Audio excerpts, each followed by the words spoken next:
राजकीय नेत्यांच्या आवाजातल्या ऑडिओज तुम्हाला ऐकायला आल्या, तर आपण सायबर सिक्युरिटीवर पण चर्चा करतोय.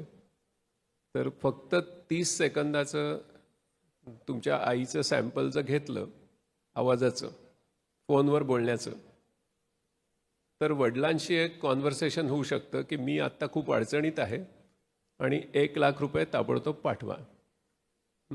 घरी आल्यानंतर वडील आईला विचारतात की झालं का ती अडचण दूर, तर ती म्हणते की काय झालं, कारण काहीच झालं नव्हतं. याला व्हॉइस क्लोनिंग टेक्नॉलॉजी असं म्हणतात.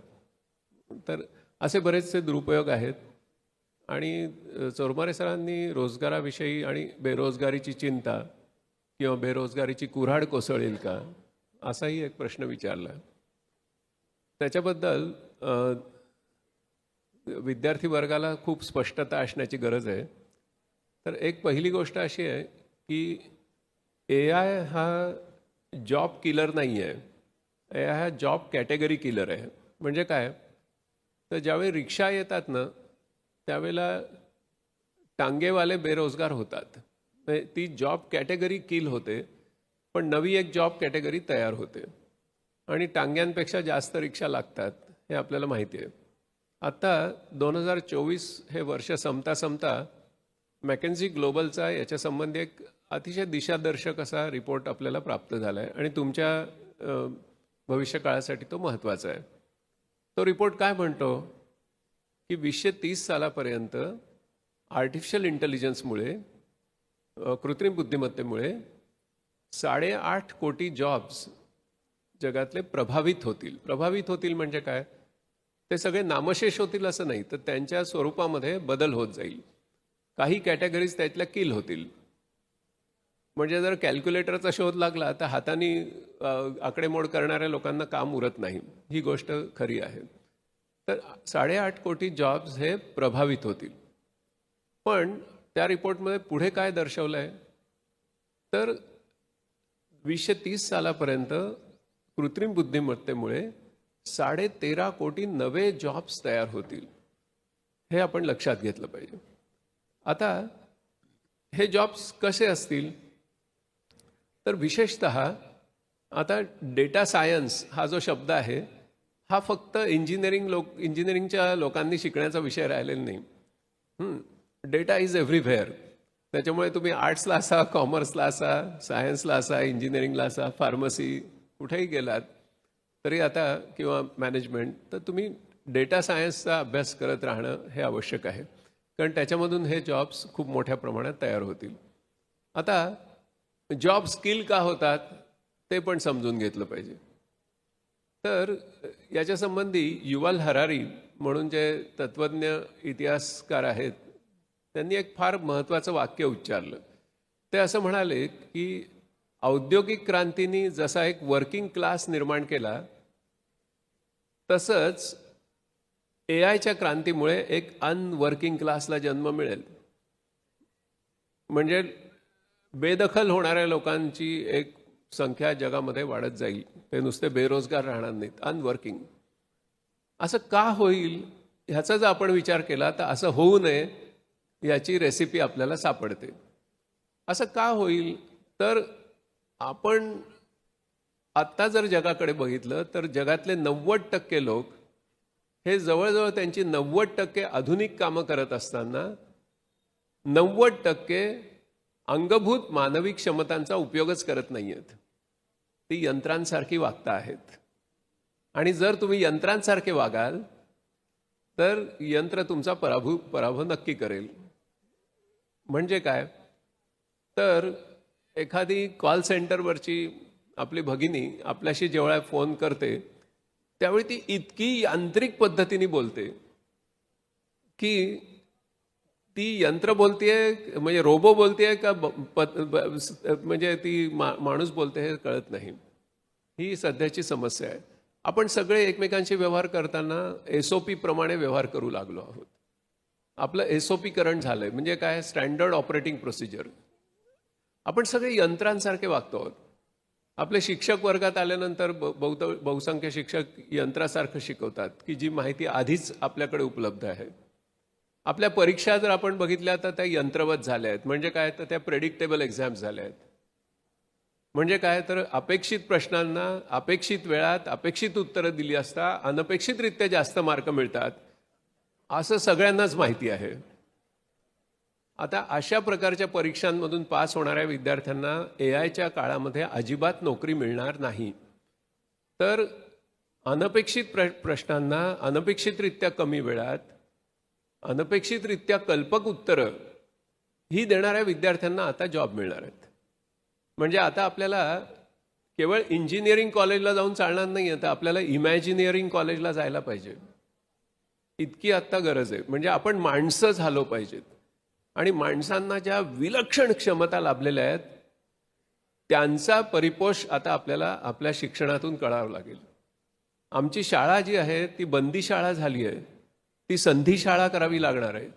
म्हणजे निरनिराळ्या गोष्टी मला कशा करून बघता येतील, मी माणूस आहे आणि माणूस म्हणून माझ्या विलक्षण बुद्धिमत्ता आहेत, त्या सगळ्या बुद्धिमत्तांचा विकास करण्याची संधी देणारी शाळा म्हणजे संधी शाळा.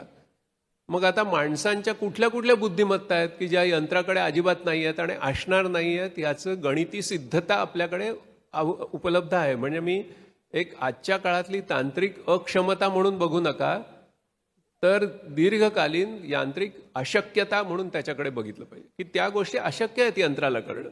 मग त्या कुठल्या आहेत, तर आपला जो मेंदू आहे त्याच्यामध्ये भाषिक बुद्धिमत्तेची 2 केंद्र आहेत. एक भाषा आकलनाचं केंद्र आणि दुसरं भाषा व्यक्त करण्याचं केंद्र, ब्रोका आणि व्हर्निक. ते भाषिक बुद्धिमत्तेबरोबरच आपल्या मेंदूमध्ये अजून एक केंद्र आहे, ते म्हणजे तार्किक गणिती बुद्धिमत्तेचं केंद्र. तिसरं केंद्र आहे ते म्हणजे सांगीतिक बुद्धिमत्तेचं केंद्र. चौथं केंद्र आहे ते म्हणजे शारीर स्नायूविषयक बुद्धिमत्तेचं केंद्र. म्हणजे जे ॲथलीट्स असतात किंवा जे सर्कसमध्ये निरनिराळे प्रयोग करतात किंवा नृत्यांगना असतात किंवा सर्जन्स असतात, हे त्यांच्या मसल्सवर त्यांच्या मेंदूचा कंट्रोल वाढवत वाढवत नेतात आणि अतिशय थक्क करून सोडणारी कामं त्यांच्या शरीराने करून दाखवतात. त्याला शारीर स्नायू विषयक बुद्धिमत्ता किंवा शारीर गती विषयक बुद्धिमत्ता असं आपण म्हणतो. किंवा आपल्या दृक अवकाशीय बुद्धिमत्ता आहे, म्हणजे जे पुढे वैमानिक होतात वगैरे, त्यांना आता आईन्स्टाईनचा ब्रेन जो आहे, तर आईन्स्टाईनने असे सांगितलं होतं, अल्बर्ट आईन्स्टाईनने, की मी माझ्या मृत्यूनंतर माझ्या मेंदूवर संशोधन करावं. त्या संशोधनातून काय निष्पन्न झालं, तर पेरिएटल लोब हा सर्वसामान्य लोकांपेक्षा 15% जास्त रुंदीचा होता. म्हणजे म्हणून आईन्स्टाईननी संबंध विश्वाची रचना आणि म्हणजे relativity, general theory of relativity इथपर्यंत का पोहोचले, तर त्यांच्या मेंदूचं ते केंद्र अत्यंत विकसित होतं. त्याच्यामुळे दृक अवकाशीय बुद्धिमत्ता. त्याचबरोबर आपल्याला अजून एक बुद्धिमत्ता लाभलेली आहे, ती म्हणजे निसर्गविषयक बुद्धिमत्ता. आदिवासींच्या मुलांमध्ये जर गेलं तर त्यांना छोट्या छोट्या इतक्या गोष्टी माहिती असतात की आपण थक्क होऊन जातो. तर ती निसर्गविषयक बुद्धिमत्ता आपल्या प्रत्येकाला मिळालेली आहे. दुसरी गोष्ट म्हणजे स्वविषयक बुद्धिमत्ता, स्वतःला समजून घेण्याची बुद्धिमत्ता, जी आता म्हणजे सेल्फ अवेअरनेस किंवा सॉफ्ट स्किल्ससाठी खूप आवश्यक आहे. स्वतःला समजून घेणं आणि स्वतःमधल्या इमोटिव्ह गोष्टी म्हणजे इमोशनल इंटेलिजन्स आपला विकसित करणं.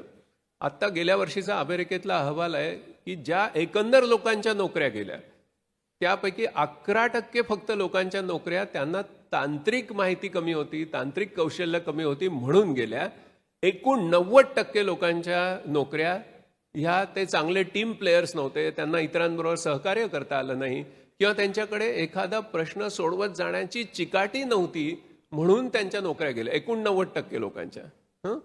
त्याच्यामुळे स्वला समजून घेण्याची बुद्धिमत्ता आणि आंतरव्यक्ती बुद्धिमत्ता, इंटरपर्सनल इतरांच्या भावभावना समजून घेणं आणि त्याप्रमाणे प्रतिसाद देणं आणि सहकार्य साधणं आणि सहकार्यातून संघटन करणं, संघटन करण्यातून त्याची सांघिक कृती करणं आणि विकास करून घेणं. ह्या 8 बुद्धिमत्तांबरोबर अजून एक बुद्धिमत्ता समोर येते आणि ती म्हणजे नैतिक बुद्धिमत्ता. आता ह्या सगळ्या बुद्धिमत्ता जर आपण बघितल्या तर ह्याच्यातल्या भाषिक बुद्धिमत्तेचा काही अंश हा कृत्रिम बुद्धिमत्तेला विकसित करण्यामध्ये यश आलेलं आहे आणि गणिती आणि तार्किक बुद्धिमत्तेचा काही अंश विकसित करण्यात त्याला यश आलंय. ह्याच्या पलीकडे बाकीच्या सगळ्या ज्या बुद्धिमत्ता मी सांगितल्या त्या फक्त माणूस आणि माणसाचीच प्रॉपर्टी आहे. आपण 3 प्रकारच्या कृती करतो आयुष्यामध्ये. एक कृती असते ती म्हणजे आपण ज्याला आपण थॉट ॲक्शन म्हणतो, म्हणजे विवेकपूर्ण, विचारपूर्ण, तर्कशुद्ध अशा कृती आपण करत जातो. त्या बहुतेक यंत्रांना सुद्धा काही काळाने करता येतील. अजून रोबोटिक्स बाल्यावस्थेत आहे. दुसऱ्या कृती आपण करतो त्या अनुभवजन्य अशा उत्स्फूर्त कृती करतो. ती फक्त आपली प्रॉपर्टी आहे, ती दुसऱ्यांना नाही. आणि तिसरी गोष्ट म्हणजे ज्याला आपण इमोटिव्ह ॲक्शन्स असं म्हणतो, म्हणजे भावनिक उद्दीपनातून आपण काही कृती करतो ज्या अतिशय सर्जनशील असतात आणि ही पण आपलीच प्रॉपर्टी आहे. त्याच्यामुळे आता आम्हाला शाळेमध्ये अनुभवजन्य उत्स्फूर्त कृती करण्याची संधी मिळेल का? आम्हाला आता शाळेमध्ये भावनिक उद्दीपनातून सर्जनशील कृती करण्याची संधी मिळेल का? ह्याच्यावर आम्ही बेरोजगार होणार की अतिशय अर्थपूर्ण असं रोजगार करणार हे अवलंबून राहणार आहे. तुमची सगळ्यांची करमणूक व्हावी म्हणून एक छोटासा गोष्ट सांगतो. एक मोठे साहित्यिक होते फ्रेंच, आणि त्यांना काही शिक्षा झाली, तुरुंगात गेले. तुरुंगातून सुटल्यानंतर आपण काय करायचं? तर त्यांनी असं ठरवलं की आपण एक शाळा काढायची आणि त्या शाळेमध्ये मुलांना पूर्ण स्वातंत्र्य द्यायचं. खरंच तशी शाळा त्यांनी काढली. नंतर त्या शाळेत त्यांनी एक दिवशी मुलांना सांगितलं की तुम्ही माय फेवरिट बर्ड याच्यावर निबंध लिहा, माझा आवडता पक्षी. एका मुलांनी लिहिलेला निबंध त्यांच्या नोबेल पारितोषिक विजेत्या कादंबरीमध्ये समाविष्ट आहे. त्या निबंधामध्ये तो मुलगा असं लिहितो की sir, my favourite bird is an owl. बघा तुम्ही आता आर्टिफिशियल इंटेलिजन्स असा निबंध लिहू शकेल का? तुम्हालाच कळेल. माझा आवडता पक्षी घुबड आहे. पहिलंच वाक्य दणक्यात. मग sir, it is seen only during the night, so can I write something on cow? The cow has 6 sides, front, back, left and right. And sir, in the front it has 2 horns so that mouth can be located in between. And at the back it has got a long tail so as to flick the flies which would otherwise fall into the milk. आता असा निबंध तुम्ही कितीही सुंदर prompt engineering केलं ना तरी तुम्हाला नाही निर्माण करता येणार. कारण त्याच्यामध्ये ती जी अनुभवजन्य उत्स्फूर्त कृती आहे, जी एक इररॅशनॅलिटी आहे. इररॅशनॅलिटी आपली प्रॉपर्टी आहे, लक्षात ठेवा. रॅशनॅलिटीचं फार कौतुक झालं जगात. ओके, भावनिक उद्दीपनातून निर्माण होणारी सर्जनशील कृती, अशा कितीतरी कृती आपण त्याचा रियाज करायला पाहिजे. हे सर्व इंटेलिजन्स जे आहेत ते होवर्ड गार्डनर नावाच्या शास्त्रज्ञांनी शोधून काढले 1979 ते 83 या काळामध्ये. आणि त्यांनी त्याचा एकच फॉर्म्युला सांगितला की ह्या सगळ्या बुद्धिमत्तांचं विकसन कसं करावं, तर use it or lose it. आमच्या शाळेमध्ये आम्हाला फक्त तार्किक बुद्धिमत्ता, गणिती बुद्धिमत्ता आणि थोड्याफार प्रमाणात भाषिक बुद्धिमत्ता ह्यांचाच विकास करण्याची थोडीफार संधी मिळते, ती सुद्धा फार मर्यादित. आणि त्याच्यामुळे आता मनुष्य म्हणून आपल्याला जर स्थान मिळवायचं असेल तर या बहुविध बुद्धिमत्तांचा विकास करणं आणि त्याच्यातून केवळ नोकऱ्याच नव्हे तर अत्यंत अर्थपूर्ण अशा जीवनाचा शोध लावणं, हा संदेश आपल्याला आर्टिफिशियल इंटेलिजन्स आता निकराने देत आहेत. एक फार सुंदर वाक्य वापरलं की भावनिक बुद्धिमत्तेचा रियाज करायला पाहिजे. हा भावनिक बुद्धिमत्तेचा रियाज कसा करायचा ते सांगा. हॅलो, भावनिक बुद्धिमत्तेचा रियाज कसा करायचा याच्यावर मला अभ्यास वर्ग घ्यावा लागेल. आज वेळेची मर्यादा आहे, आपल्याला इतरही 2 तज्ज्ञांचं ऐकायचं आहे. पण थोडक्यात सांगतो की आपला जो IQ आहे, तर IQ विषयीचं जे संशोधन झालं आहे ते आपल्याला असं सांगतं की आपण IQ थोडासा जन्मतः घेऊन येतो आणि त्याचं कितीही प्रॅक्टिस केली तरी त्याच्यात फार वाढ होत नाही. पण आपली जी भावनिक बुद्धिमत्ता आहे, म्हणजे स्वतःला समजून घेणं, सेल्फ अवेअरनेस, इतरांना समजून घेणं, आपले म्हणजे दुःख, आनंद, आश्चर्य, भीती, राग आणि तिरस्कार या 6 भावना आहेत, मुख्य मूलभूत भावना. आणि ह्याचे तुम्ही 230 वेगवेगळे आविष्कार करता आणि चेहऱ्यावरच्या 7000 गेस्चर्सनी ते तुम्ही व्यक्त करता आणि इतरांनी व्यक्त केलेले तुम्हाला तत्क्षणी समजतात आणि त्याला तुम्ही प्रतिसाद देऊ शकता. आता ह्याचा रियाज करणं आणि इतरांमध्ये एक प्रकारची विश्वासाची भावना निर्माण करणं, सहकार्याची भावना निर्माण करणं. आपण दोघं माणसं आहोत आणि आपण एकमेकांवर प्रेम करणं प्रेम आणि लाड याच्यात फरक आहे. लाड ही गोष्ट म्हणजे लाडका लाडकी लाडके हे शब्द अलीकडे फार प्रचारात आले. पण लाड आणि प्रेम याच्यात मूलभूत फरक आहे. ह्युमॅनिस्टिक सायकोलॉजिस्टने आपल्याला तो दाखवून दिलाय. लाड म्हणजे काय तर लहान मुलांचे तुम्ही चुंबन घ्या, त्यांना कुरवाळा वगैरे, हे सगळं छान आहे, करायलाच पाहिजे, आवश्यक आहे. अरिस्टॉटलने पण सांगितलंय. पण प्रेम म्हणजे काय तर मी ज्याच्यावर प्रेम करतो त्याचं जे पोटेन्शियल आहे, त्याची जी क्षमता आहे, त्या क्षमतेचा परिपूर्ण विकास त्या व्यक्तीने करावा याच्यासाठी मी समर्पित भावनेने त्याला जी मदत करतो ते मी त्याच्यावर प्रेम करतो. ओके, प्रेम आणि लाड याच्यात फरक आहे. त्याच्यामुळे भावनिक बुद्धिमत्तेचा विकास म्हणजे प्रेमाचा विकास आणि त्या सगळ्यांमधल्या एक प्रकारच्या उच्च अशा पातळीवरचा सुसंस्कृत असा समाज निर्माण करण्याकडे जाण्याचा प्रवास, असं मी थोडक्यात तुम्हाला सांगेन.